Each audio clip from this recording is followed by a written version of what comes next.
Hola, buenas tardes a todos.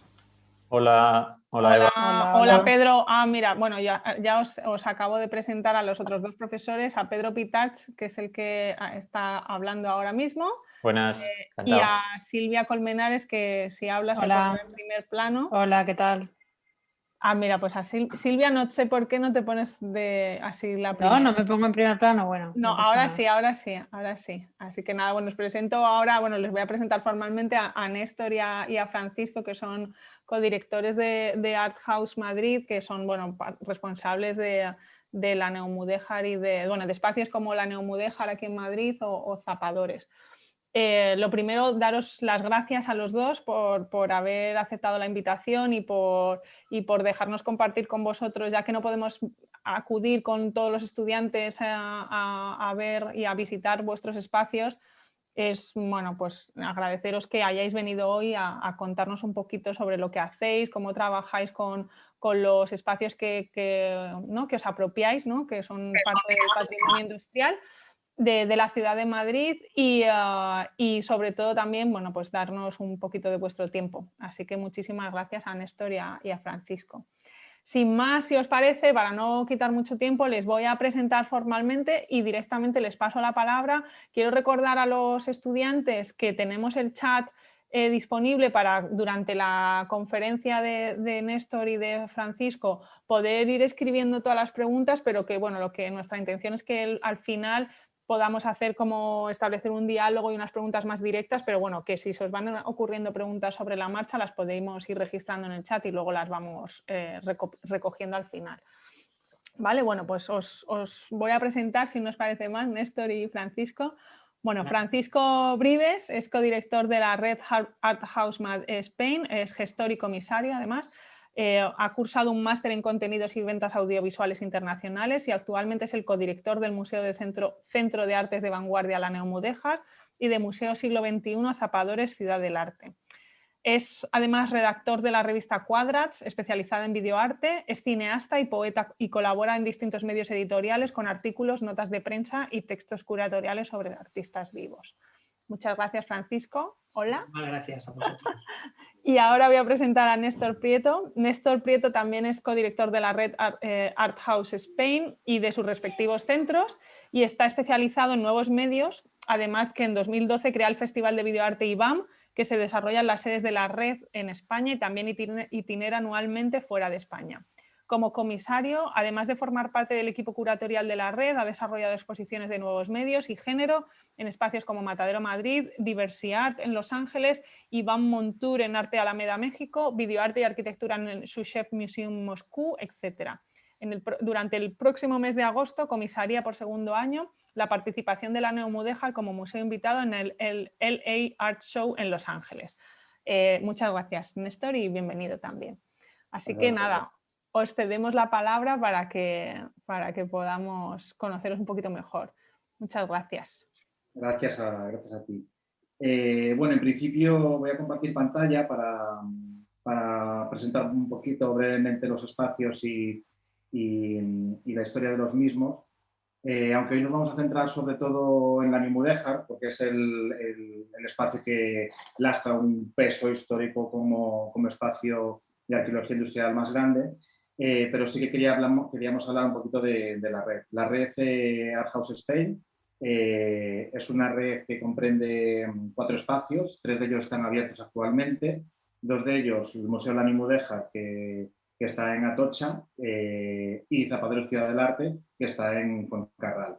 En el caso del Museo de la Neomudéjar, es una antigua nave de finales del siglo XIX, que fue abandonada por décadas, y que nosotros la reconvertimos en Museo y Centro de Arte desde 2013. En el 2018 abrimos Zapadores Ciudad del Arte, que es un antiguo cuartel, también vinculado al ferrocarril. Zapadores atiende a los zapadores ferroviarios, que eran parte del ejército, y lo abrimos en 2018. Y luego en el entorno rural, aunque también con un marcado carácter industrial, Cástica Espacio de Creación, que es una antigua estación de principios del siglo XX en Cañada del Hoyo, que es un pueblecito de Cuenca. Y próximamente teníamos pensado la apertura en 2021, pero toda esta parte de la pandemia nos ha retrasado bastante con los procesos. Tenemos otro espacio que se llama Julia Opta, que son las antiguas viviendas de los ferroviarios y el andén cubierto de la antigua estación de Huete, también en Cuenca, que tenemos previsto, hemos retrasado la apertura un año para 2022. Dicho esto, podemos pasar a hablar un poquito del Museo de la Nimudeja. En cuanto a la historia del edificio, como comentaba, es una nave de finales del siglo XIX que pasó por un estado de decadencia muy largo en el tiempo y que visualmente genera un impacto visual muy curioso. Estamos localizados en Ciudad de Barcelona, bueno, en una paralela a Ciudad de Barcelona, que es la calle Antonio de Nebrija, vinculado a la primera estación del ferrocarril, justo enfrente de la Fábrica Real de Tapices. En cuanto a la historia, que sí quería hacer una pequeña cronología de lo que es el entorno de la estación, pues bueno, en 1846, que fue cuando arrancó con la expropiación del Marqués de Salamanca de los terrenos que eran las antiguas huertas de Madrid. Hay que entender que también esos terrenos eran el Hospital Niño Jesús, que es lo que ahora es el Reina Sofía, era prácticamente el final de la ciudad de Madrid en ese momento, y lo que quedaba más al sur, que es donde ahora se ubica la estación, eran las huertas de Madrid, lo cual es expropiado para hacer el primer andén. En esta primera línea, que es la línea Madrid-Aranjuez, se genera el primer apeadero, que es este apeadero, que es el que luego sería conocido como la estación de Atocha. Finalmente,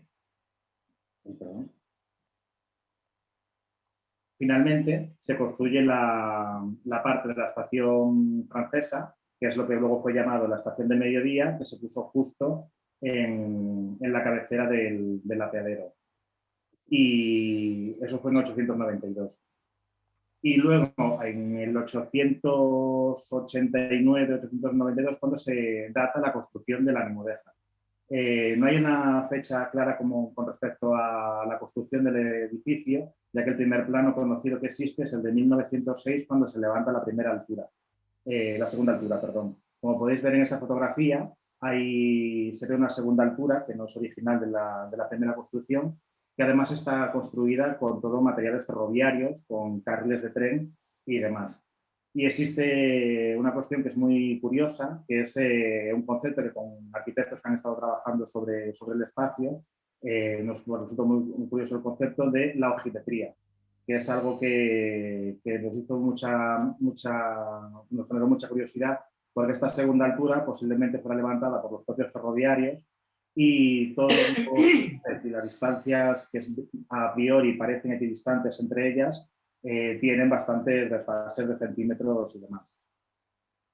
Luego, en 1940, hay una primera ampliación que podemos ver en la fotografía de abajo, que es la parte de la entrada al espacio, y según entramos en el espacio vemos que la fachada que queda a la izquierda es una fachada exterior. Es lo que originalmente era la fachada exterior del edificio, pero en 1940 se amplió esta parte conservando y construyéndolo de una manera similar al origen del mismo. Aquí podemos ver una fotografía antigua donde se ve la Nimudeja recirculada en rojo, donde no aparece la fachada completamente lisa y todavía sin esa ampliación a la que hacemos referencia. Como curiosidad, comentar que hay un hecho que mucha gente desconoce, que es el movimiento del edificio que hemos visto anteriormente. Voy a volver para atrás. Este edificio, que aquí lo vemos que se construyó como la primera estación del mediodía, fue el edificio de cabecera de la estación del mediodía, se puso justo delante de lo que era la apeadero de Atocha, pero como veis es un marcado carácter afrancesado. También responde a que gran parte de los inversores de la compañía privada, que era el MZA, Madrid, Zaragoza, Alicante, era una compañía francesa. Pues ese estilo, llegando a las modas, se quedó muy anticuado y ya lo que se estilaban eran las estaciones inglesas. Y para construir la estación inglesa, que es lo que ahora conocemos como Jardín Tropical, este edificio que se encuentra, es el segundo de los edificios que hay entrando por Ciudad de Barcelona, fue movido piedra a piedra hasta su ubicación actual. Era una técnica que se utilizaba mucho para traerse las pirámides de Egipto y demás expolios que hemos hecho en Oriente Medio y Europa, pero aquí lo hicimos exclusivamente para mover la estación apenas unos metros, unas centenares de metros, para construir la estación inglesa. Es muy curioso porque este dato no es muy conocido y es muy curioso. Luego, el resto de edificaciones afrancesadas que continúan en Ciudad de Barcelona fueron construcciones que se hicieron a posterior. Luego, por contextualizar un poco, también en el 41 es cuando Renfe se crea, a través de, después de la victoria del fascismo tras la guerra civil, las instalaciones ferroviarias están completamente ruinosas y todas las compañías privadas que eran las que manejaban la estructura ferroviaria, pues son nacionalizadas y comienza lo que es la andadura de la empresa pública. Hasta 1992 la nave Nimudéjar tuvo diferentes usos. El último de ellos fue como una especie de escuela-taller de ferroviarios, donde además es muy curioso porque ellos hablaban del reciclado del trabajador y las trabajadoras. Porque, por ejemplo, si se necesitaban muchos carpinteros y había demasiados soldadores, pues se cogía carpinteros, se hacía curso de formación de soldadura y también eran soldadores. Por eso era un espacio que cuando entramos en la Nimudéjar está como muy subdividido, porque eran prácticamente aulas. A pesar de que es un espacio de 2.000 metros cuadrados, que para ser una nave industrial tampoco es exageradamente grande, está como muy subdividido por este motivo. Hasta 1992 tuvo ese uso y a partir de ahí empezó el periodo de decadencia, desuso, rodajes y eventos. Esto fue del 92 al 2012.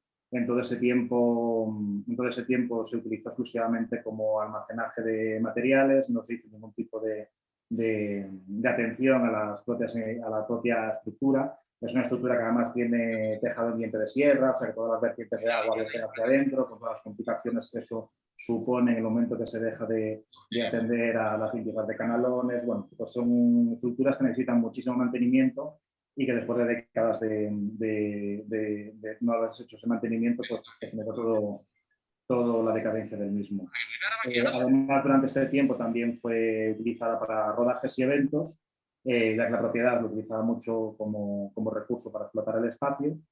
E incluso en alguna ocasión también se fue cedido temporalmente para el desarrollo de exposiciones a algunos colectivos en los años 90 y también en los años 2000.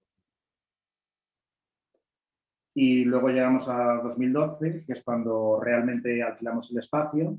Nacemos como la Nimudéjar Centro de Artes de Vanguardia, es la nomenclatura con la que arrancamos. Estuvimos trabajando así hasta el año 2015. Bueno, cabe destacar que originalmente en el año 2012 y hasta 2016 alquilamos la mitad de lo que es la edificación completa de la Nimudéjar. También por una cuestión de eficiencia en cuanto a los recursos tanto económicos como humanos que disponíamos para hacer estos arreglos.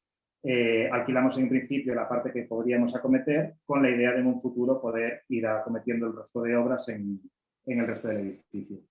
En 2015, mientras tanto, hicimos un inventario de nuestra colección, que hemos creado una colección de arte contemporáneo de la que luego hablaremos, y validamos la colección con el ICOM, que es el International Council of Museums, que es como el Consejo Internacional de Museos a nivel internacional, y entramos a formar parte del organismo como museo con colección. Por eso, a partir de 2015, pasamos a llamarnos Museo La Nimudéjar.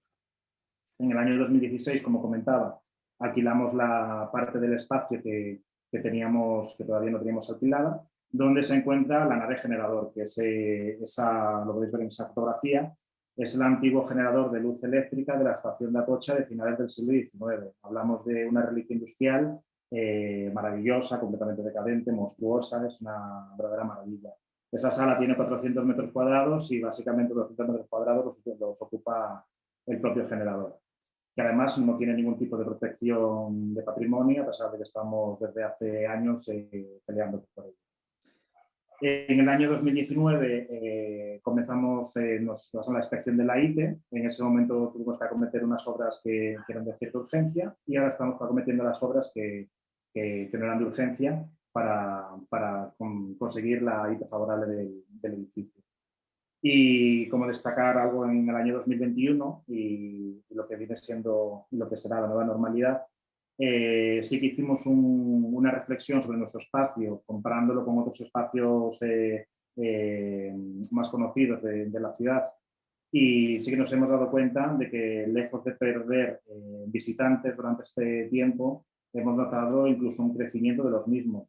Y cuando la gente nos pregunta por qué nuestras cifras, a diferencia de otros espacios, parece que en vez de bajar suben, aunque son muy pequeñas en comparación con los demás, pero sí que tienen un pequeño incremento en vez de reducirlo, siempre creemos que tiene que ver con el trabajar y hacer las cosas para el tejido local principalmente y no solamente para el turismo. Y bueno, esto es una pequeña presentación así por de pronto de dónde nos hallamos. Sí. Bueno, pues si queréis yo empiezo a explicar un poquito. Estas imágenes que vais a ir viendo era el estado originario en el que nos encontramos con el espacio. Básicamente era un basurero, estaba lleno de chatarra ferroviaria. Se nos dio dos opciones. Una primera, que era que nos hacían el vaciado ellos, o que podíamos vaciar nosotros el edificio. Nosotros, como nuestro punto de partida era trabajar desde el primer momento con el tema de la memoria y teníamos una serie de parámetros, de exigencias o de obstrucciones sobre las que queríamos trabajar y construir un espacio de resistencia cultural en la ciudad, nos planteamos que no, que nosotros queríamos hacer el vaciado, no solamente por una cuestión económica de poder aprovechar algunos de los materiales como cobre o algunos objetos de hierro que se podían poner en chatarra, sino también al mismo tiempo poder trabajar con rescatar aquellas memorias o aquellas herramientas o materiales que nos hicieran entender de alguna forma el contenedor en el que nos estábamos enfrentando. Muchas veces cuando se plantea la ejecución de un proyecto en un edificio de estas características, entendemos que desde una perspectiva arquitectónica siempre está la prioridad de cuál es el diseño que vamos a ejecutar, cuál es el lavado de cara que se le va a hacer, qué memorias vamos a rescatar desde una perspectiva casi decorativa. Pero para nosotros el encuentro con el espacio partía de otra filosofía. Y esto lo pongo en importancia y en resonancia porque creo que cuando trabajamos con cultura o trabajamos con arte, tenemos que tener conciencia de que el arte viene de una herencia cultural y de una memoria que se ha ido sumando. De esta manera, la Neumodéjar era como enfrentarse con un ser vivo que había tenido muchas capas de memoria. Y nosotros siempre decimos, bueno, el espacio está alquilado, pero nosotros la manera en la que interactuamos con ese espacio ha sido como habitar la grieta, ¿no? De hecho, existen líneas y filosofías y pensamientos dentro de la arquitectura, como las arquitecturas menores, que hablan de esto que os estoy comentando y que para nosotros ya desde un primer momento eran un referente. El entrar en el espacio y pensar de qué manera podía nuestro proyecto incorporarse a la memoria del edificio exigía, por un lado, nosotros siempre decimos que hay que primero observar y respirar el espacio. Creo que trabajar sobre el plano, trabajar sobre el papel no ayuda, sobre todo cuando estamos hablando de contenedores con un lastre, con una historia y una memoria tan grande como ha sido esta. De hecho, una de las cosas que se ha destapado y toda la información que Néstor os ha contado con respecto a la historia y la memoria del edificio, el propio propietario no tenía conocimiento de esto. La nave de Neumodéjar se quedó como que era un almacén o que fue una escuela taller, pero la única memoria que se tenía era de la época de la dictadura y del franquismo con la época de Renfe. La parte del MZA no estaba destapada. Y cómo se destapó esta memoria, aparte de la investigación en archivos y trabajos de publicaciones sobre los talleres ferroviarios, que son muy escasas las referencias, tuvo que ver con los materiales que nosotros rescatamos. por ejemplo, recuerdo, nos encontramos con unos peines de mulas y con unas herraduras, y entonces eso no entendíamos, ¿no? Hay un espacio que le llamamos la fragua, que era una fragua originariamente, donde se arreglaban sobre todo las herramientas porque se rompían y tenían que volver a soldarlas. Y este elemento, por ejemplo, como el peine de mulas, nos retrotrae a que, claro, hubo una época en la que para alimentar la fragua se traía el carbón, y en aquella época no había coches, había carros de mulas. Y eso nos lleva no al año 36 o al 40, sino que nos lleva a finales del 19, principios del 20, ¿no? Quiero decir que la oportunidad de rescatar una memoria y trabajar sobre la memoria en un espacio industrial atiende a escucharlo, a respirarlo y a tomarse un tiempo. Muchas veces las planificaciones y los planes de ejecución imponen un arranque inmediato, y nosotros consideramos, y así lo hacemos con todos nuestros espacios, que eso es un error. Lo que hay que hacer es, primero, respirar el edificio, tomárselo con calma, observarlo y ver qué es lo que va demandando la propia estructura del mismo. Esto parece una cosa a lo mejor un poco naif o absurda, pero desde una perspectiva filosófica, si no hay una base filosófica sobre el trabajo que tú vas a cometer, quiere decir que tú no estás pensando en la estructura. Y la estructura es fundamental para que los edificios se mantengan, y para que los proyectos perduren en el tiempo necesitamos crear una estructura sólida. Y esa estructura sólida se consolida cuando tú tienes también en conciencia la memoria, la historia del edificio y los usos que vas a dar a ellos acompañando al mismo. Por eso nosotros hablamos de habitar la grieta. Nosotros no ocupamos un espacio, porque para nosotros la ocupación es una violencia, y nuestra perspectiva, que es una filosofía básica que rige todos nuestros espacios, somos un espacio transfeminista. ¿Qué quiere decir esto? Que en todas nuestras maneras de hacer o de actuar con los edificios tiene que ver también con las maneras y las formas de actuar con la sociedad y con la comunidad. Abogar por la no violencia y entender que el edificio es un ser vivo que respira, que tiene sus necesidades y que demanda determinadas escuchas. Esto genera que también la manera en la que habitamos ese espacio estemos constantemente en ese diálogo de cuidados con el propio edificio. Yo sé que ha habido otras experiencias en la ciudad, de otros contenedores, en los que la intervención arquitectónica ha sido eliminar la huella y sostener de alguna forma, bueno, pues la idea brillante del arquitecto de turno. Perdonad que os hable así, pero desde nuestra perspectiva a veces parece que se impone un deseo por encima de la estructura. Y no estamos hablando de contenedores que podamos diseñar de cero, sino que estamos hablando de contenedores que ya existen y que tenían unos usos, ¿no?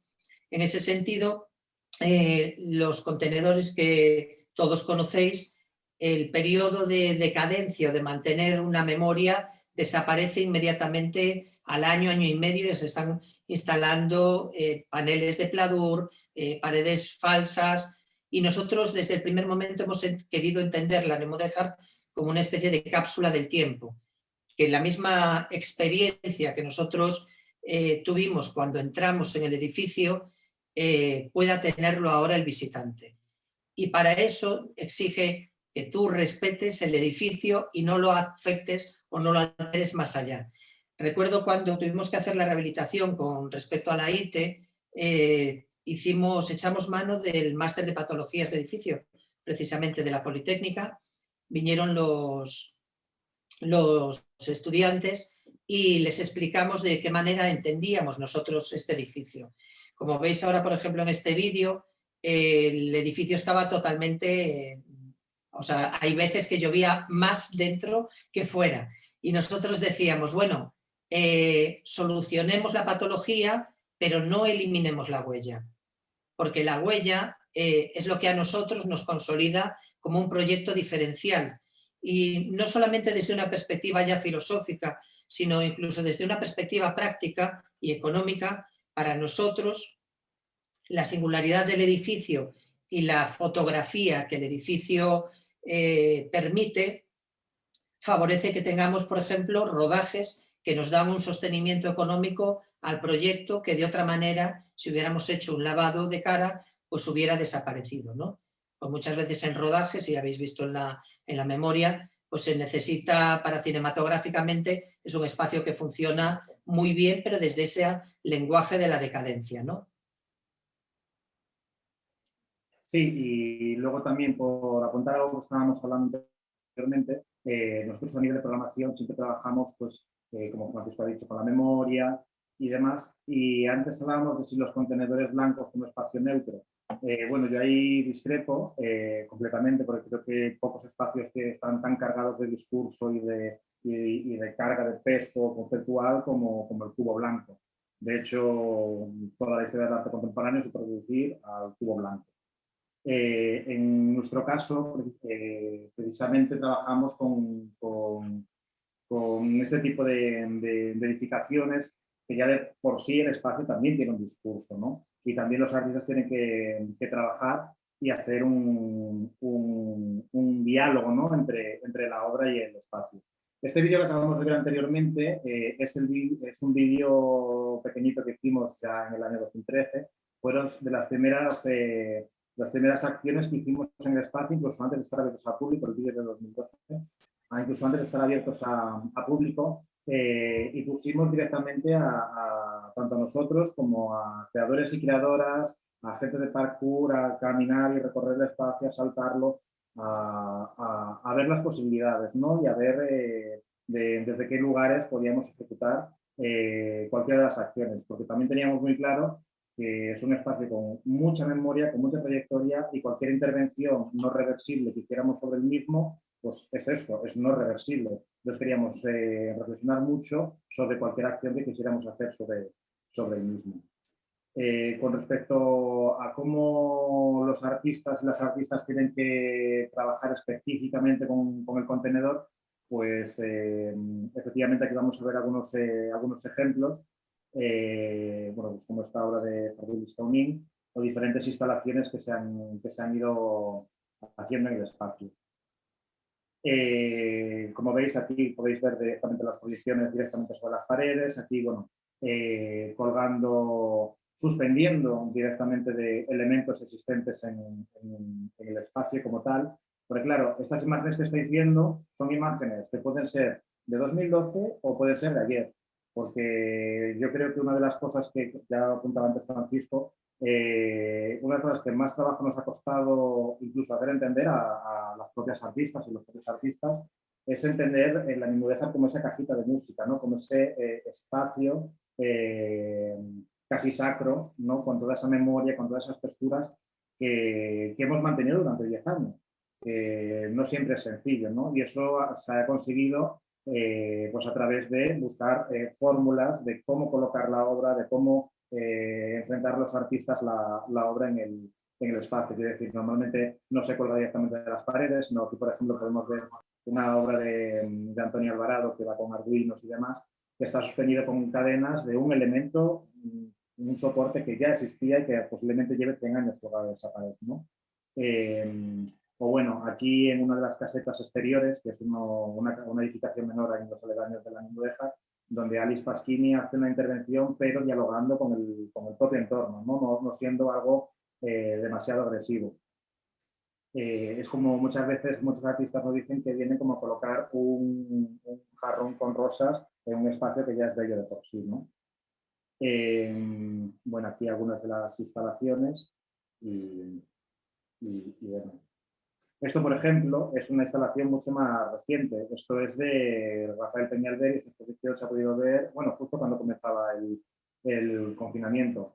Como podéis ver, en la sala seguimos sin afectar demasiado a lo que son los elementos originales del espacio. En este caso era una exposición de expresionismo abstracto de Rafael Peñalver, que lo que pretendía, entre otras muchas cosas, era el espacio que en determinadas ocasiones se ve como muy gris, pues hacer una explosión de color dentro del mismo, ¿no? Y en esta fotografía también la he seleccionado porque hay un elemento curioso. Esta parte que veis como de cenefa, de hojalata, que hay en la parte de arriba, no es hojalata, es tin. Estos elementos, haciendo referencia a la edificación anterior que os comenté, que fue trasladada desde la cabecera de donde está ahora el jardín tropical, que es la estación inglesa, esa estación que fue trasladada a su ubicación actual hace unos años, creo que fue en el 2013 o 2014, todas esas naves de Renfe y Adif sufrieron unas obras de remodelación. En esa nave original que fue trasladada, como comentaba, desde su ubicación original, todos los tejados tenían unos embellecedores de zinc completamente maravillosos, que son estos que estáis viendo aquí. Nosotros en un momento determinado vimos cómo los elementos estaban siendo desmontados y cómo los estaban dejando acumulados de una manera bastante curiosa, o sea, como bastante descuidada. Sí que veíamos que estaban completamente numerados, como con una intencionalidad de poder volver a colocarlos en su lugar donde habían sido quitados, pero finalmente la constructora decidió que como no estaban protegidos, se pusieron unos elementos de nueva construcción. O sea, los embellecedores originales que hay sobre ese edificio no son los originales, son unos embellecedores que se hicieron simulando los originales porque al retirar estos elementos pues vieron que estaban demasiado dañados y que daba demasiado trabajo. Y nosotros en ese caso los rescatamos de la chatarra y los colocamos en este espacio que es la hojalatería y ahí conviven con nosotros. Bueno, tiene que ver el por qué lo colocamos en ese espacio, porque la hojalatería, que es, nosotros hemos hecho una preservación de la memoria inmaterial del propio edificio, cada una de las salas se llama en arreglo a lo que encontramos en el plano original del 1906, y esta, que era la hojalatería, precisamente era donde se trabajaba la hojalata y el zinc, y probablemente estos materiales habían sido elaborados en el propio taller. Sí. Bueno, luego con el paso del tiempo, esto también es una instalación mucho más reciente, los y las artistas pues, van viendo las posibilidades con el espacio y cómo interactuar con los propios elementos del espacio, ¿no? En este caso concreto, esto es una instalación de Silvia Molina, profesora de la Universidad de Castilla-La Mancha y artista de arte de nuevos medios. Y en este caso los podium pues no son unos podium convencionales donde están sustentadas las esculturas, sino que son las toperas de las vías. Aquí están colocadas en una posición vertical, como es su posición original, su posición es en horizontal. Eso amarillo es lo que haría de freno, por ejemplo, en un tren cuando llega al final de la vía para que no se chocase contra lo que es la final de la vía. Es una topera. Y de este tipo de elementos que nosotros desde el inicio de la Nimudéjar estuvimos recuperando y almacenando y guardando, luego nos sirven también como elementos integradores dentro de las mismas exposiciones y que ponemos a disposición de los y las artistas para que también puedan dialogar con ellos. En este caso en concreto también de Silvia Molina, que también es bastante reciente, de apenas 2 meses. Esto es una instalación también de arte tecnológico, donde todas estas capsulitas que veis a la derecha están metidas en unas cajitas que hay que mirar a través de una mirita, ¿no? En este caso, la artista después deconstruyó la estructura original donde estaban incrustadas estas instalaciones y fueron metidas las metimos dentro de este armario, que es un elemento original del espacio. Digamos que de alguna manera fue como traer esa instalación, de construirla y construirla de nuevo con material propio del edificio. Aquí podemos ver también, esto es parte de la instalación actual de Óscar Bauterín, también el espacio de la Nimudéjar, y que también refleja un poco la línea de programación que tenemos en el centro, siempre desde un punto de vista humanista. Sí, a mí me gustaría destacar en la imagen anterior, en la de Silvia Molina, cuando nosotros decimos que habitamos la grieta, siempre decimos que nuestros espacios no solamente los habitamos nosotros, hay toda una serie de elementos que también habitan y conviven con el espacio y que encuentran la oportunidad de resistir o de habitar el mismo, ¿no? En este caso, en la fotografía veis que sale una planta del medio del suelo de la grieta. Esto es algo a lo que nosotros siempre hemos puesto atención desde el principio que hemos entrado en el espacio. Mantenemos un espacio limpio, pero no tan limpio como para que estas cosas no puedan suceder. En el propio jardín de entrada al museo hay toda una comunidad de animalitos que viven y que tienen su ecosistema, y nosotros eso lo ponemos también en valor de cara al visitante. Y creo que cuando los espacios se colocan desde esa perspectiva de atención a lo pequeño, el público empatiza con ellos de una manera muy diferente a que cuando es algo que está muy planificado y organizado desde una perspectiva estratégica turística, ¿no? Sí, y me gusta mucho que hayas hecho este hincapié en esta fotografía, porque además, hablando de habitar la grieta, esta planta, en ese momento en el que está ahí creciendo en esa grieta, nos representa mucho, porque esa planta ha encontrado un resquicio para entrar y habitar un espacio que para ella había sido negado. Es una construcción de cemento donde no está permitido, no tienes acceso a poder llegar ahí. Y también es una metáfora con lo que nosotros hemos hecho, porque nosotros también, como una organización muy pequeñita, una pequeñita asociación de artistas, sin muchos recursos, el poder acceder a un espacio ferroviario de más de 2.000 metros cuadrados en el centro de Madrid, pues también era una cuestión que no estaba negada. Encontramos un resquicio, una grieta en el sistema para poder llegar a ello. Así que esta planta nos representa mucho porque esa planta en sí es una parte. Sí, nosotros también comentamos que muchos de nuestros proyectos se basan en la filosofía del rizoma, ¿no? Y el rizoma es también un órgano, un organismo natural que va floreciendo, brotando en aquellos lugares donde las condiciones de vida se dan, ¿no? Dan la oportunidad de que esto suceda. De hecho, tanto en la Nemudéjar como Zapadores Ciudad del Arte, que ya sé que se nos va el tiempo y abrimos turno de pregunta, pero entendemos los espacios desde la misma filosofía, y el no salirnos de esa línea también hace que el espacio tenga una perdurabilidad en el tiempo. Sí, aquí, bueno, vamos a pasar vamos a pasar a unas imágenes rápidas de algunas instalaciones. Aquí, por ejemplo, como construcciones muy efímeras, muchas veces utilizamos materiales muy simples para generar microespacios dentro de espacios. Aquí, por ejemplo, pues, en una exposición que tuvimos hace poco con un artista ucraniano maravilloso que nos plantó 200 obras de pequeño formato, lo cual se nos complejizaba mucho para un espacio que no tiene paredes y que no se puede colgar en las paredes.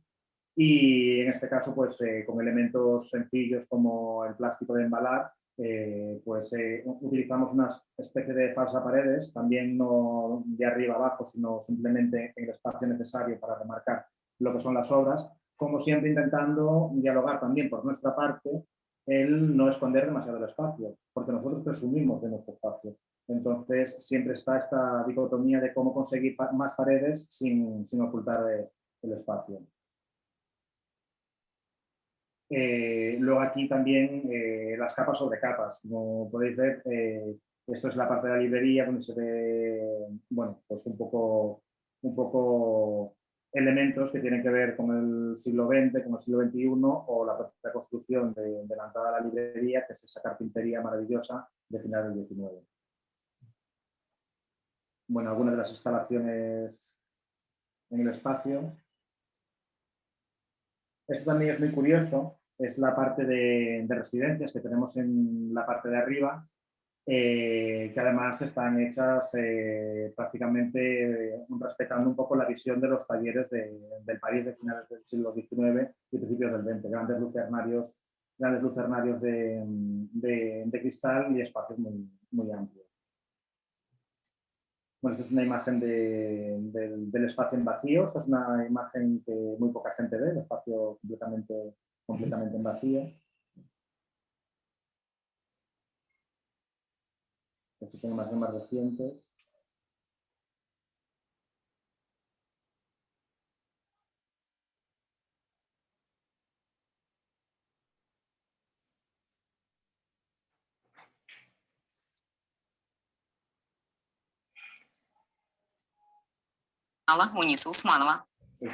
Bueno, y esto, perdón, estaba buscándolo rápido porque haciendo referencia a los trabajos que también está desarrollando en Rusia, nosotros tuvimos la suerte de participar hace ya, creo que recordar que fue en el 2015, en un festival donde se nos encargó una selección de trabajos de arte y arquitectura. Se llevaron a un espacio, para nosotros fue toda una sorpresa, que es el Fichés Museum, que es un museo estatal de arquitectura, que es un museo estatal de arquitectura convencional, pero que en un lateral tenían lo que llamaban, con este nombre además, el ala ruinosa del Museo Estatal de Arquitectura. Y bueno, voy a quitar el audio porque... perdón, se me ha ido.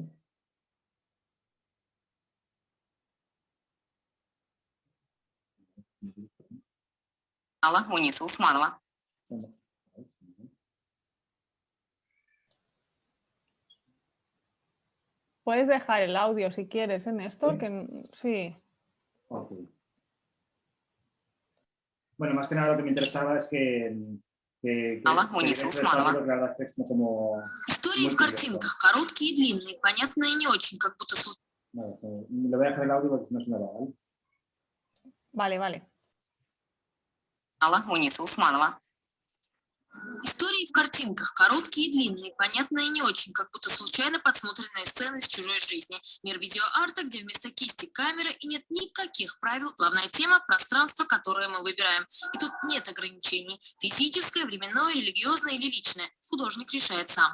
Пространство и на экранах, и вне их. Фестиваль проходит в уникальном месте, в флигеле руины Музея архитектуры. Это здание 18 века, которое намеренно не реставрируют и используют как выставочную площадку. Организаторы выбрали ее как доказательство. Пространство, живая материя и легко перерождается. Правда, в залах нет не только ремонта, но и отопления, поэтому одеваться сюда лучше потеплее. До Латинской Америки, до Чили, до Аргентины. Es muy interesante este museo porque efectivamente la ruina con todo. Y ellos, la única intervención que han hecho desde la perspectiva arquitectónica ha sido crear unas pasarelas que sobrevuelan la ruina, pero el resto del espacio no se ha tocado. Y es como una especie de espacio hermano, ¿no? de la Nemudéjar, incluso en los recursos, aunque veis las pantallas maravillosas, pero si os dais cuenta en alguna imagen se ve cómo se sostienen los proyectores con unas cuerdas y unas maderas, ¿no? Muchas veces hablamos de que habitar los espacios desde lugares de no intervención, mucho tiene que ver con el reciclaje y con el recurso. Y nosotros, lejos de que esa filosofía del reciclado fuera algo como moderno, lo cierto es que escuchando el espacio de la Nemudéjar, entendemos que el propio gremio ferroviario era constantemente reciclador. Ellos utilizaban las traviesas de vía, las raíles de tren, todo se reutilizaba. El material era un valor no desechable, sino reutilizable para otros usos.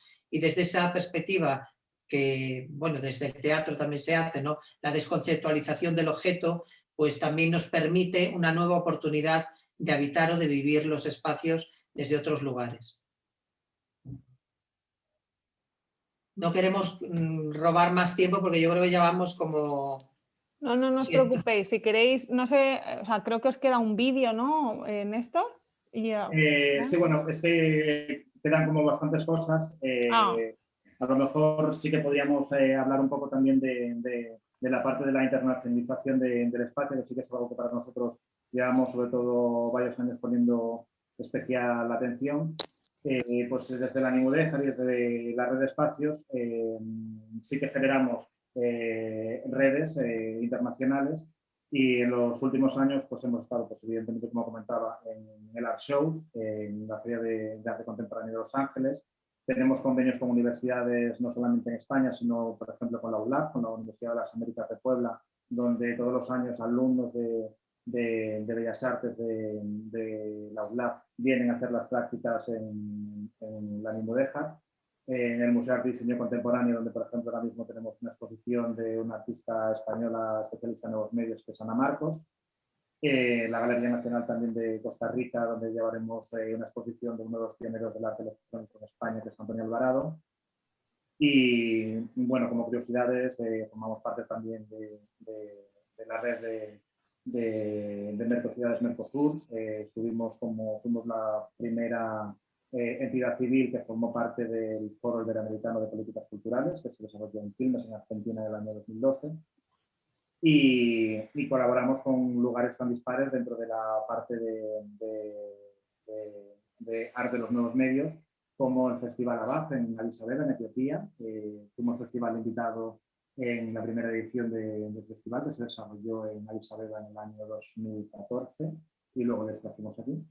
Y también tenemos una colaboración estrecha con DEMAF en Corea del Sur, donde hacemos intercambio de contenidos, sobre todo de arte de los nuevos medios, entre ambas instituciones. Y yo creo que, como ya son y 49, dejamos que nos puedan preguntar las dudas que os hayan surgido y demás. Muchas gracias, muchas gracias. Pues sí, así también nos vemos las caras un poco. Yo, bueno, lo primero, eso, quería daros las gracias, y no, lo segundo es, sí que quería, antes de a lo mejor haceros alguna pregunta sobre zapadores, o sea, cosas que se nos han quedado en el tintero y que yo creo que sí que podrían interesar también como a los estudiantes y demás. No sé si hay alguna pregunta de algún estudiante o algo que quiera haceros directamente en vez de en el chat en directo. Que no sé si hay alguna persona que quiera hacer alguna pregunta. Aprovechar y podéis hacerlo en el chat y así no os violentáis. Sí, también como el chat es una manera también como bueno, de si estamos incómodos hablando en público, pues nos podemos enganchar por ahí. O sea, yo creo que hay, si alguien se anima, Julia, que te veo que te ríes, que estás por ahí con alguien más. Sí, estoy con alguien, pero que no está en la clase de proyectos, pero que me ha pedido que me quite los cascos para escuchar, y le estaba preguntando si quería hacer si quería alguna preguntar. pregunta. Muy interesante, muchas gracias. ¿Tenéis alguna pregunta? Pues yo de momento no. Yo, o sea, es que de momento no, pero bueno, eso. Yo sí tengo una, pero no quiero quitar a los alumnos como tiempos, pero bueno, mientras arrancamos a lo mejor sí la lanzo. Sí, venga, tengo varias, pero hay una que a lo mejor es como súper aburrida, pero a mí me interesa bastante, que es como todo el tema de la normativa o lo legislativo aplicado a estos espacios. Es decir, porque yo creo que hay una vinculación muy importante con, aparte de la estetificación de la ruina, que es algo que vemos hoy en día, que se ha estetificado mucho, ¿no? Pero hay una parte muy funcional que a mí me parece súper interesante, de cómo nos estamos dando cuenta que espacios que podríamos denominar como no acabados, ¿no?, en verdad son completamente funcionales, con lo cual nos hace replantearnos hasta qué punto lo que entendemos como acabado lo es, o de alguna manera heredamos como una serie de tendencias estéticas de lo que está acabado y lo que no, ¿no?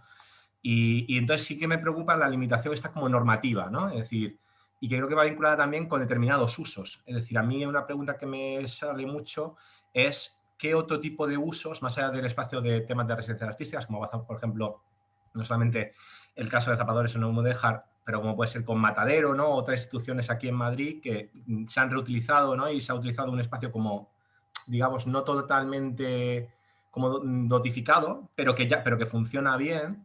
Sin embargo, normalmente los usos suelen ser como usos aplicados a espacios culturales, espacios de producción artística, espacios de creación, y yo me pregunto hasta qué punto, también por temas de normativa, creo que hay una vinculación con esto, podrían recoger otros usos, ¿no?, como puedan ser, bueno, sabemos nosotros que también recoge como puede ser comercial, etcétera, pero otros de a lo mejor uso más de otra índole, como pueden ser espacios domésticos, otro tipo de domesticidades, etcétera, que no sé si el espacio de residencias vuestro lo alberga, pero que me parece que puede ser oportuno como reflexionar sobre eso.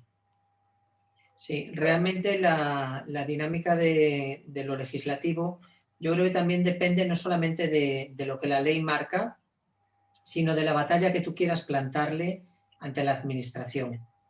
Hacer entender que de alguna forma los usos de los espacios o las normativas a veces están sobredimensionadas. Nosotros, por ejemplo, en la Almudéjar hay escaleras que llevan funcionando 100 años, pero que ahora por normativa no pueden funcionar, pero la escalera sigue estando ahí. Entonces, hay por normativa o licencia, hay zonas del espacio que no te dejan acceder al público precisamente por esa estrechez de miras. Y creo que cuando Nosotros estuvimos, de hecho, con la ITE, cuando han venido toda la inspección técnica del edificio, había gente con la que había que echarse las manos, se echaban las manos a la cabeza de cómo podía estar aquel desconchón, que cómo no se había pulido, que de qué manera, cómo estábamos así, y hacerle entender eso a un funcionario de turno es complicado porque le han adiestrado en una dinámica en la que no puede mirar más allá de lo que el papel le rige y le marca. Es verdad, y yo creo que de alguna manera los espacios culturales podemos tener, porque somos actividad inocua, entonces en ese sentido es un poquito más facilitador que si de repente fuera una cuestión de hostelería o sanitaria, probablemente la exigencia de cambio del espacio o de rehabilitación sería muy distinta. Pero creo que es una batalla y creo que ahí los arquitectos tenéis que dar también la batalla de defender que hay fórmulas de habitar los espacios o de reutilizar los espacios sin necesidad de esta pulcritud o este discurso, como comentaba Néstor, del que lo tenemos tan asimilado y es un discurso artificioso. Un cubo blanco no es un espacio neutro, es mentira, es el espacio más intervenido de la historia de la humanidad, porque vivíamos en cavernas, vivíamos con adobes, vivíamos con piedras y nadie vivía en un cubo blanco. Es una cosa absolutamente fuera de todo contexto realidad, ¿no? Bueno, y también que yo creo que es importante, ¿no? Que parte de una lectura como de la realidad, que es una ficción, que es mentira, que es como súper profiláctica, ¿no? De cómo separarnos completamente del resto de cosas, cuando ahora, por ejemplo, se está empezando a ver que en el caso que se hagan viajes como espaciales de largo tiempo, va a hacer falta que los astronautas vuelvan a la Tierra para incorporar, por ejemplo, la carga vírica y bacteriológica que nos compone, ¿no? Es decir, que sí es verdad que hay una cuestión que yo creo además con el tema de ahora del coronavirus, a lo mejor se va incluso como a, ¿no? Es como cuando se de repente aparecen los microscopios, descubrimos las bacterias y ya no podemos volver a ver las superficies igual que las veíamos antes, ¿no? Y yo creo que ahora va a aparecer algo parecido. Pero sí, me parece que es una reflexión como muy, muy importante, ¿no? Hasta qué punto, digamos, como cuestiones heredadas de lo pulcro o de lo que no es pulcro, al final son también como cuestiones estéticas que no son en verdad funcionales, ¿no? Y que generan a veces un inmovilismo, ya sea burocrático y también como disciplinar en el tema de la disciplina, que es muy difícil solventar. Sobre todo cuando lo vamos a ponemos siempre un ejemplo en los espacios. Cuando los encaramos o los visitamos por primeras veces, tenemos una experta en creatividad que nos acompaña. Ella es Marga Íñiguez, es una eminencia dentro de la creatividad, y ella, por ejemplo, nos ha asesorado o dado imaginarios con los que nosotros después hemos podido actuar y defender una manera de estar en el espacio. Por ejemplo, la irregularidad de los suelos, eso que cuando viene alguien y te dice esto no puede estar así porque se te puede clavar un tacón. Pues no vengas con tacón. Vienes a la Almudéjar, no vengas con tacones.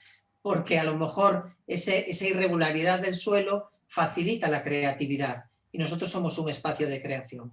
Entonces, detalles tan pequeños como esos que pueden pasar inadvertidos, no sé, en espacios de creación no es lo mismo un suelo liso de un centro comercial en el que ahí no pasa nada. Claro que ahí no pasa nada, no se te mueve nada, ni una pestaña. En cambio, en un espacio que tiene una memoria, son constantemente referentes que te activan la creatividad o la memoria. Y creo que atender ese tipo de... Por eso decía antes que es muy importante la base filosófica de los espacios, y la filosofía ahora que está desterrada de la educación y que lamentablemente pues, o se retoma o se perderán muchas circunstancias o muchos futuros posibles, son necesarios. El espacio está ahí y el espacio tenemos que repensarlo.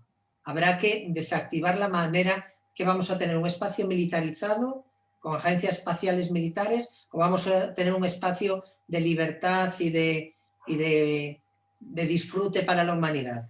¿Cuáles son los usos que vamos a dar a esas nuevas oportunidades que tenemos en los exoplanetas, ¿no? Y de la misma manera en la Tierra. Es decir, ¿por qué tenemos que actuar bajo un parámetro que nos han determinado, marcado, cuando a lo mejor la oportunidad es que de manera casi natural los animales lo hacen constantemente? El hueco de una oquedad en un muro se convierte en el hábitat de un pájaro que anida. Quiero decir que eso es algo que sucede con la vida, no solamente desde una perspectiva intelectual o comercial, ¿no? La vida se abre paso y por eso nosotros decimos que el rizoma es nuestra filosofía, porque al final la creatividad, que también es otra forma orgánica de vivir, tenemos que acompañarla, no ponernos a la contra. Creo que es súper interesante todo lo que contáis, ¿no? Y cómo de repente como esas ideas son consecuentes en todo lo que hacéis, o sea, en lo que hacéis con los contenedores, en lo que programáis, en cómo operáis también como comisarios o codirectores de la red y demás. Yo creo que a mí me gustaría preguntaros cómo operáis, o sea, porque yo creo que la Neomudéjar, que invito a todo el mundo a que la visite, si estáis abiertos al público, ¿no? O sea, o sea, nosotros, de hecho, nuestra intención era haber ido a visitarlo, lo que pasa que somos muchos y tendríamos que haber hecho tantos turnos que los últimos hubieran visto la Neomudéjar pues a lo mejor dentro de 2 meses. Entonces, para nosotros era más fácil que de forma individual lo hagáis vosotros. Pero me gustaría preguntaros ¿cómo operáis en la... vale, Julia, ahora te dejo participar. Solo quería preguntar una cosita sobre el Zapadores, que creo que, claro, Zapadores es un lugar mucho más grande, o sea, que es como un contenedor en el que es mucho más complejo porque se están dando muchos más usos, o sea, que hay una zona de exposición, pero hay una zona de residencias artísticas, hay otra zona como de alquiler de espacios en la que podríamos hablar incluso como no querría decir coworking porque es una palabra como muy mercantilizada, pero son espacios de trabajo, ¿no? Espacios productivos, no artísticos, sino relacionados a lo mejor con... Entonces, ¿cómo relacionáis ese mix de usos o cómo organizáis como codirectores también de Zapadores ese contenedor o esa preexistencia o ese patrimonio industrial mucho más grande? Sí, bueno, aquí también cabe decir que Zapadores no es un duplicado del proyecto de la Neomudéjar. De hecho, está como muy en las antípodas. Zapadores es un antiguo cuartel militar, no tiene esa carga, ese peso histórico tan grande como tiene la Neomudéjar. De hecho, fue construido en los años 70, bueno, en los años 60 porque se inauguró en el año 70. Y bueno, es una construcción racionalista de 23.000 metros cuadrados, lo cual sí que es un espacio como muy grande y donde sí que se ha construido en cuanto a los aprendizajes desarrollados con la Neomudéjar. Por ejemplo, cuestiones como la colección, que durante muchísimo tiempo nos trajo un poco por la calle de la amargura el tener una colección y no tener un espacio permanente donde mostrarla, porque originalmente en la Neomudéjar dejábamos la parte de arriba para mostrar la colección, pero era completamente insuficiente. Luego también el empuje de artistas locales con los que colaboramos que habían estado en una residencia temporal en la Neomudéjar, porque las residencias en la Neomudéjar son temporal por proyecto, por una duración determinada, y nos comentaban la frustración de luego tener que volverse o bien a su casa o bien a un estudio de 40 metros cuadrados compartido entre 3. O sea, como que una que terminaba la residencia se quedaba un poco huérfano, entre comillas, de qué hago ahora con el trabajo. Y a raíz de esto, mezclando estas dos necesidades del tejido, porque también para nosotros hay algo que a lo mejor no hemos dejado claro en la charla, pero sí que es fundamental, es que no solamente escuchamos al edificio, también escuchamos profundamente al tejido. Y para detectar cuáles son aquellas necesidades a las que normalmente las administraciones públicas, que pueden ser quienes manejen este tipo de edificaciones, no llegan. Y por un lado, lo que más nos empujó fue, por un lado, la colección y por otro lado, espacio de creación de manera permanente para artistas. Decía lo de coworking, a nosotros lo de coworking no nos gusta nada, no solamente por la cuestión de la visión comercial, sino también por la forma de enfrentarse a los espacios. Nosotros trabajamos con artistas visuales, con pintoras, con escultoras, con gente que no solamente necesita espacio para producir, sino que producen constantemente y necesitan espacio para almacenar, por lo cual son espacios grandes. De hecho, los talleres en Zapadores son talleres individuales, no son talleres compartidos. Los más pequeños son de 25 metros, pero los hay de hasta 190 metros. Entonces son espacios muy grandes y que además son concedidos a través de un canon que se paga a la asociación, que es ínfimo comparado con los precios que se manejan en Madrid. Y bueno, y luego también dentro del espacio la parte de exposiciones temporales, y la parte de galerías comerciales independientes. O sea que de alguna manera lo que hemos hecho es generar un espacio, un macroespacio, donde meter a todos los agentes culturales, ¿no? y hacer esta exploración. Y bueno, no sé si Frank... Sí me gustaría, perdona Eva, apuntarte dentro de Zapadores, por ejemplo, que es, como dice Néstor, un espacio racionalista, a pesar de que es inmenso, que son 23.000 metros cuadrados, lo cierto es que a nivel de gestión o de planificación ha sido bastante más sencillo. Y creo que eso tiene que ver también con la estructura del edificio, con la arquitectura, ¿no?, del mismo, porque es muy fácil partimentar y generar como bloques o departamentos estancos en donde poder operar. Si es un espacio, lo que dice Néstor de los estudios individuales nos ha servido como práctica, de hecho con el COVID ellos han podido seguir trabajando precisamente por no ser espacios de cohabitación, ¿no?, o de compartir, y esos son pequeños aciertos que a veces uno no tiene toda la consecuencia de lo que puede venir después, pero lo cierto es que fue un acierto el apostar precisamente para que los artistas no compartieran espacios, sino que tuvieran su propio espacio, que sí, que la comunidad está ahí y puede operar desde una perspectiva más comunitaria o social, pero cuando salen de sus talleres. Y afortunadamente eso pues, nos ha permitido sobrellevar el tema del COVID en este momento.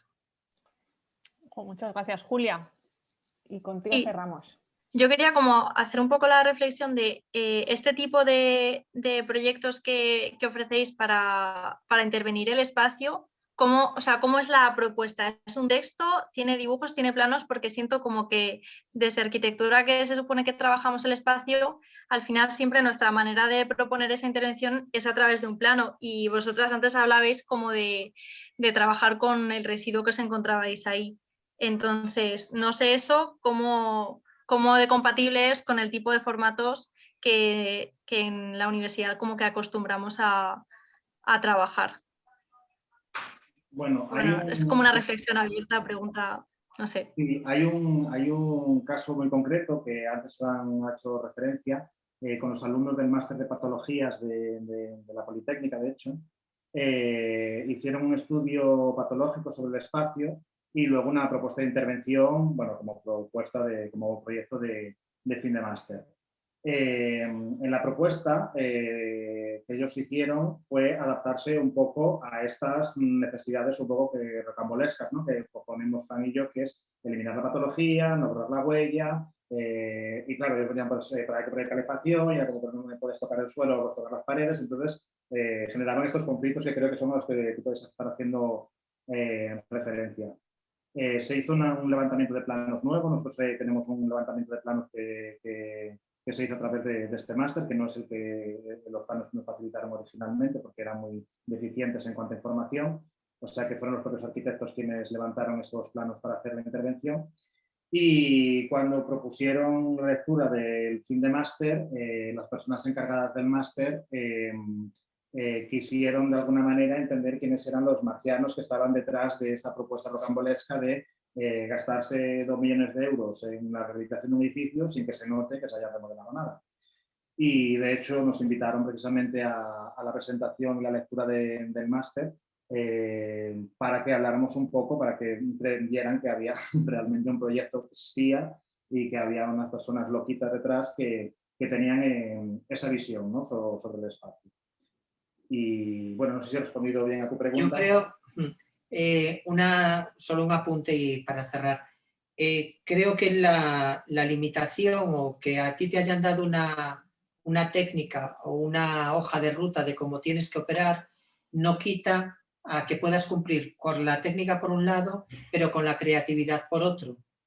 No creo que sean incompatibles el que tú puedas operar en un plano con el hecho de lo que te comentaba antes, de poder respirar el espacio, poner atención a detalles que en un plano no están, que tiene que sentirse, que tiene que experimentarse y que implica que tú estés físicamente dentro de ese inmersa, ¿no?, dentro de ese espacio. Yo creo que las dos cosas te van a ayudar, pero nosotros ponemos sobre todo una atención previa en que todo eso suceda de una manera afectiva para que cuando tú traslades eso a la técnica puedas operarlo desde otros lugares.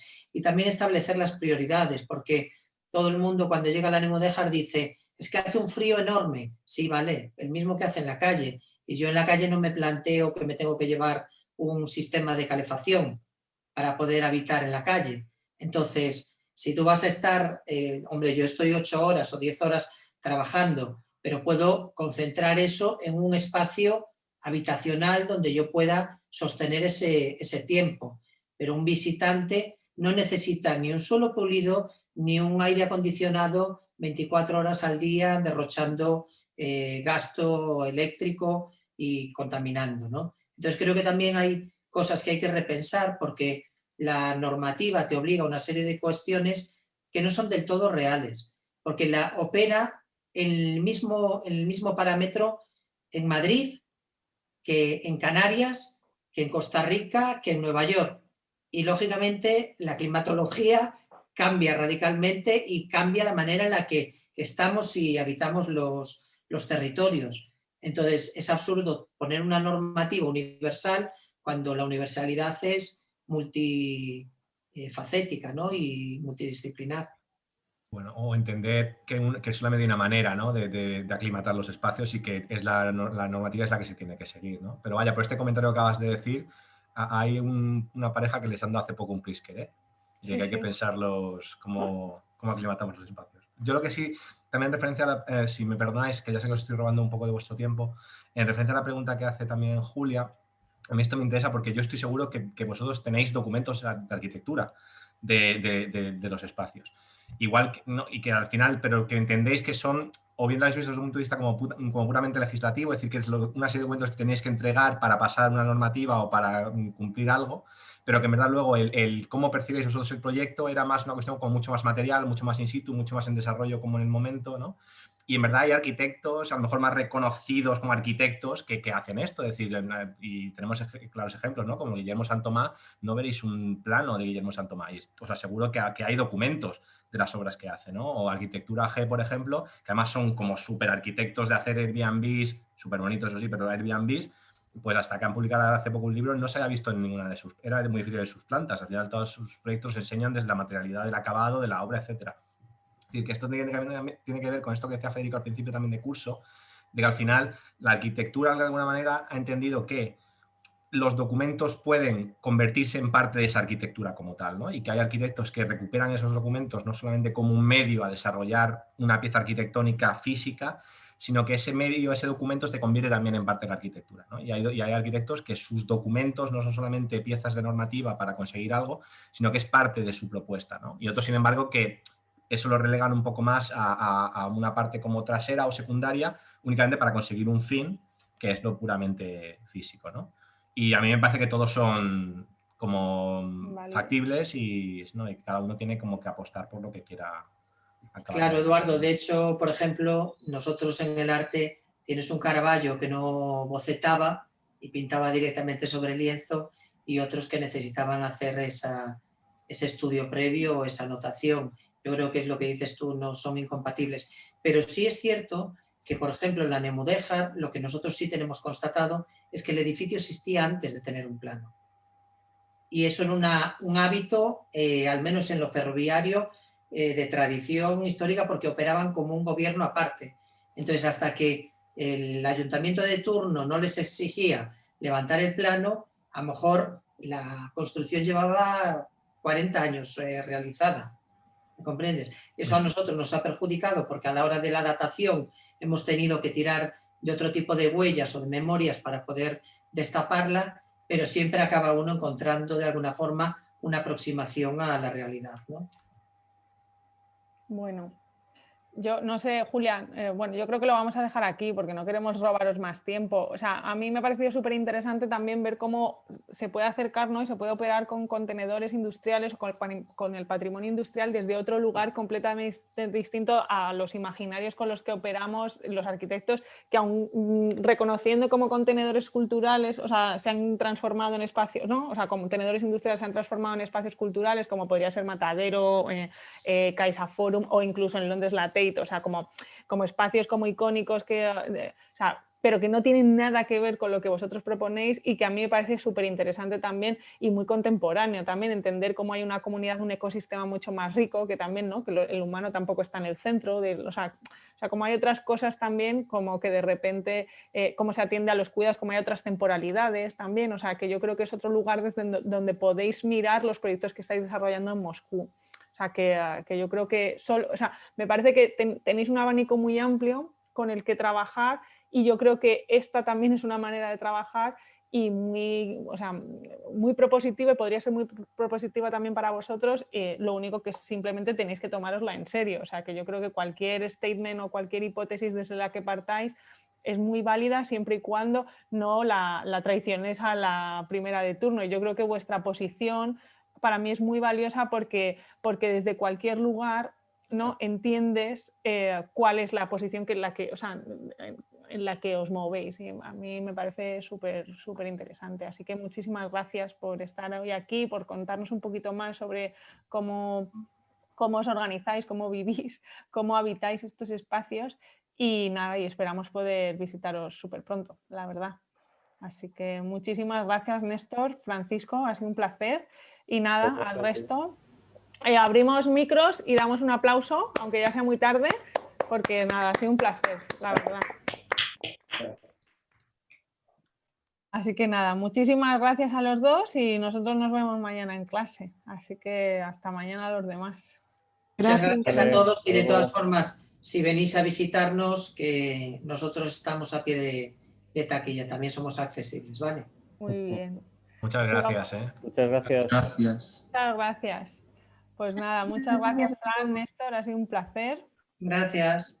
Así que ya se están yendo los estudiantes y que, muchísimas gracias por vuestro tiempo y por contarlo también desde ese lugar, que a veces no es fácil, pero que me parece que, no sé, o sea, sin haber estado allí, creo que pueden entender muy bien cómo es vuestro trabajo y demás, o sea que me parece que ha sido súper bonito. Así que muchas gracias. Sobre todo a ver si con suerte que hay algunos alumnos que están como, ¿no? Les damos como estos contenedores y dicen, no, yo lo he tirado todo. A ver si después de la semana que viene llegan como, oye, no, me lo he repensado, me lo voy a quedar, ¿sabes? Sí. Qué bueno. Sí. Bueno. Ojalá. Pues nada, muchas gracias y nada, a ver si podemos ir a veros pronto. Cuando gustéis, ¿vale? Muy bien, un placer, ¿eh? Encantada, Fran, y Néstor, me alegro mucho de volver a verte. Igualmente. Aunque sea en digital. Aunque sea en digital, sí. Bueno, hasta mañana, chicos. Mañana.